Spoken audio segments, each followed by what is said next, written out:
Hi, I'm Sam, and welcome to a pretty chilly Silverstone pit. I'm here today with my Radical SR3. Just aim is, haven't been in the car for a long time, so just get out, get a feel for it, hopefully not be too slow. I've just done a couple of laps on some really old tyres. I've had some issues with brake bias. I've got a new set of discs at the front, so I've got to slowly warm those up, bring them in. The first time I really hammered the brakes, I locked the rears, smoke everywhere.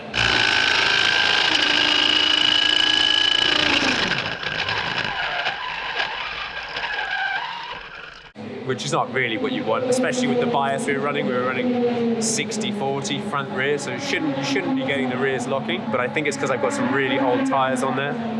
Something we're gonna have a work at the setup today, see how it is, but for me it's basically getting back in the car and trying not to suck. So we've also got the opportunity to drive another car today, so let me just show you a little bit of a look around. So you'll hear a lot of single-seaters mobbing around at the moment. This is a Revolution, and I'm going to have a short go in this later. I think that was the last person that drove this car. Have a little dig inside. It's got a pretty cool steering wheel, cockpit setup, very much like a mini LMP3. This car, carbon tub, carbon bodywork, decent amount of horsepower. I'll check on what that is. Here's my car, my SR3. Seems quite small in comparison to the Revolution. These are sort of 260 horsepower, weighs about 550 kilos. Quite a lot of downforce. I think it's 600 kilos at 110 miles an hour, something like that. But I haven't been in it in a while. Had a bit of tape on here this morning telling me that I've got a fresh set of discs. This is my seat. Spent a lot of time sort of basically doing a custom fit, and then it's just been covered in this material to make it look nice now. Oh yeah, didn't notice that. It's got my name on it. That's pretty neat. And then we've basically done a bunch of stuff to make the headrest close enough. 360 cam plugged in. It's not been working too well recently, but hopefully it'll work today. And time to go out in the car.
back in, been out in the car again. It's always a bit of a learning process. The thing I was worried about is not hitting the brakes hard enough, which I think everyone always thinks that they're not hitting the brakes hard enough. And the reality is, I think with left foot braking and the way that the weight transfer of the car goes, I came in and was like, I'm still not hitting the brakes hard enough. And we looked at it and I'm easily, we're still locking the rears, which is a bit off-putting in some of the slow corners. So we're working on that, change the balance of the car and some stuff. Going to reduce the wing.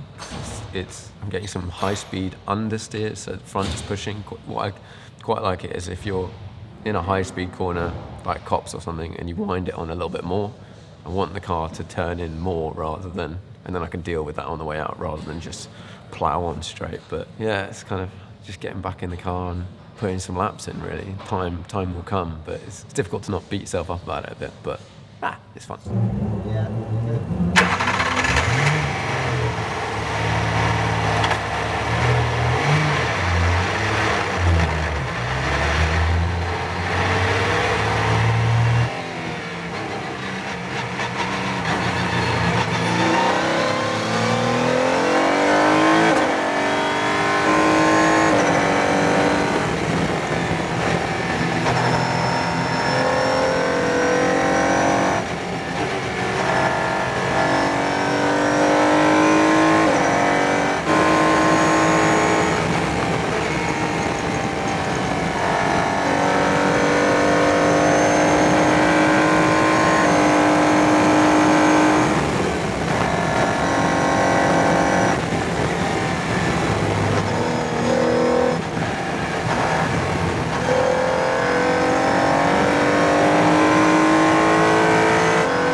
Just got back in from driving the Revolution.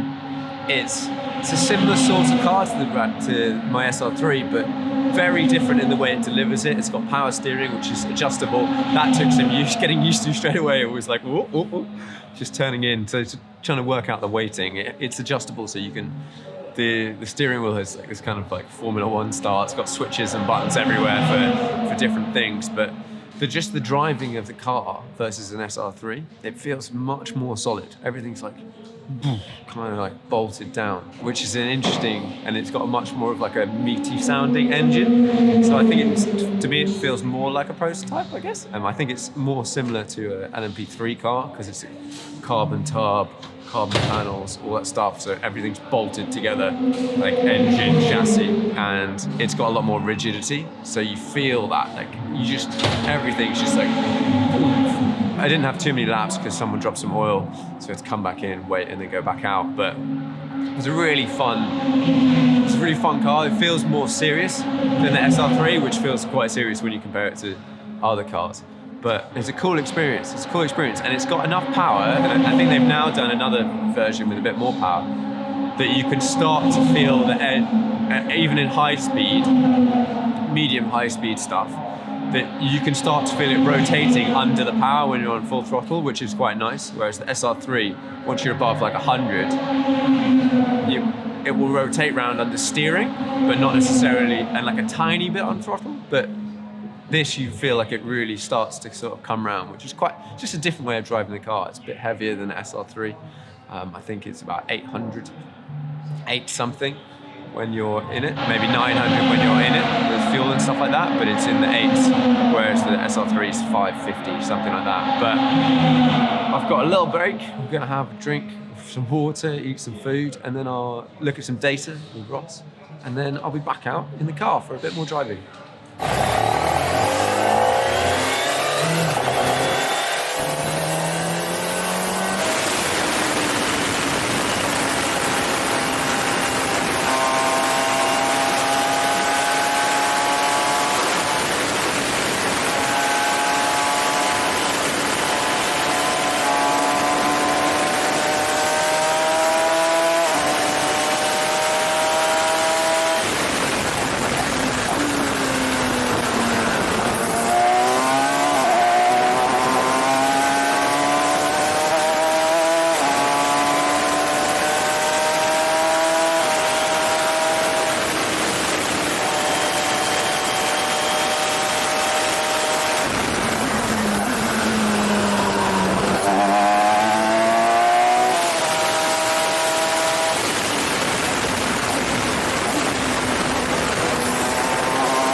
last stint in the car done.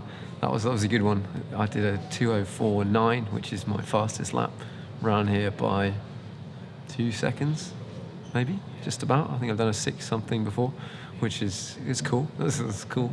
And then that I was with another SR3, and we're just going faster and faster and faster and faster, and pushing it and being like, oh, I just need to push the front end a little bit more into here. Maybe I can carry a bit more speed and brake later, and just really just like having a really great session. And then my neck just started to go, because like maggot Beckett's, and you just pinned on the way in, and your head just goes, and then you turn left, and it's like, so yeah, my neck's just gone. It's gone. So I came back in for a little break, been out for another little stint, come back in, and I think the session's probably over. We've got a red flag, got 10 minutes left. Our other car's missing, so that might be in bits. We don't really know yet, but wicked day, wicked day. And all the stuff I'm doing off track seems to be translating into driving an SR3 faster, which is kind of cool.